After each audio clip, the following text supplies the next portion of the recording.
Hi guys, Colt here with a video tag. This tag is the Get to Know You tag, which I found on Hey Olivia Reads. She had so much fun doing it that I thought I would give it a shot. So this is going to be 12 questions that I will answer to the best of my ability because some of them are hard, like the first question, which is your favorite book?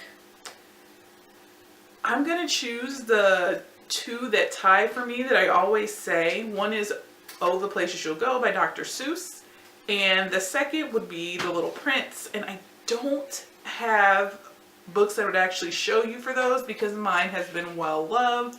It's been moved from place to place to place and is ragged. I know I need to use a new one, but I have sentimental value with the old one.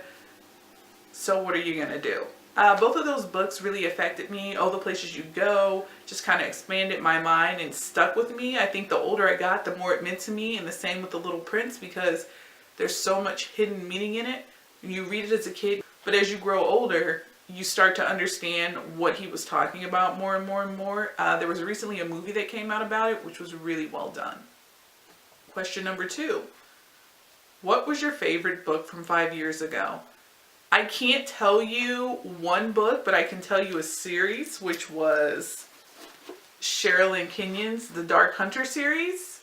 I was so all about it. I was looking up all the places. When I did happen to go to New Orleans, I went to all the spots from the books. I was really into that series 5 years ago. What was your favorite duology or series? Okay, my favorite would have to be, I'm going to go really old school, and it's going to be The Night World by L.J. Smith.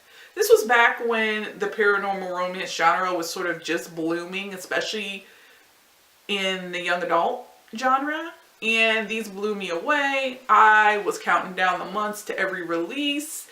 It's still not finished yet. And I still want it, us true fans, we still want her, the actual author, not someone ghostwriting for her, to finish this book with strange fate. I go back and I reread these all the time. These were one of the books that inspired me to become a writer. When I read this, I was like, I want to do this. I want to build my own world with my own mythology.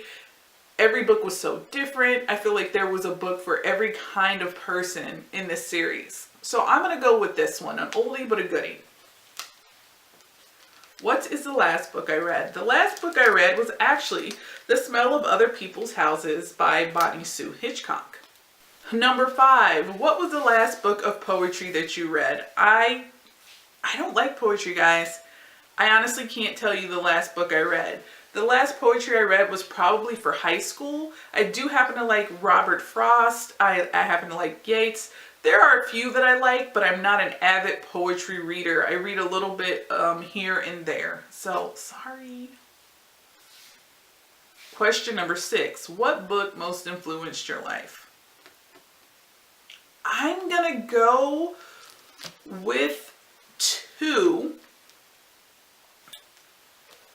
You know what? Actually, I'm not. I'm not going to go with books. I'm going to go with authors. I'm going to go with L.J. Smith again. And then I'm going to go with Laurel K. Hamilton. Because I discovered them in my teens. And they inspired me. Especially Laurel K. Hamilton. Because when she came on the scene, women weren't necessarily allowed to be such badasses. They weren't the hunters. They weren't the one handling the guns. They weren't the ones necessarily with the power. That was so new back then. It was really revolutionary.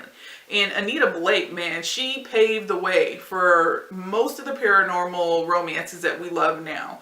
And all the leading ladies that we see, the urban fantasy genre, what is now the norm, was something that she and other authors like her really created. So I'm going to go with those 2 authors instead of just books because they expanded my mind, and without them, I don't know that I would have found my way to being an author. So I will go with L.J. Smith and Laurel K. Hamilton. Number 7. What book made me ugly cry? It's like I formed a blank. I can't remember the last time I ugly cried over a book. I will say I cried when I read The Fault in Our Stars, but I don't know if it was an ugly cry. So we'll just stay with that because I cried more than I normally cry. I'm just not normally a crier when it comes to books. Usually if I'm crying, it's actually something that I wrote. If I'm writing a scene and it's really emotional, I'll cry because I'm so connected and invested and I've lived with these characters for so long. I'm more likely to cry during the creative process than when I'm reading something else. Number 8, a book that made me laugh. Anything by Katie McAllister is hilarious. Her characters are always just so funny. So I will say pretty much any book by Katie McAllister has made me laugh out loud. Number 9, what character would you like to be for a day? Oh, this is so hard because the characters that I love, like their lives are not really safe and I wouldn't want to put up with the things that they put up with. You know what? I just got done reading The Coldest Girl in Cold Town by Holly Black.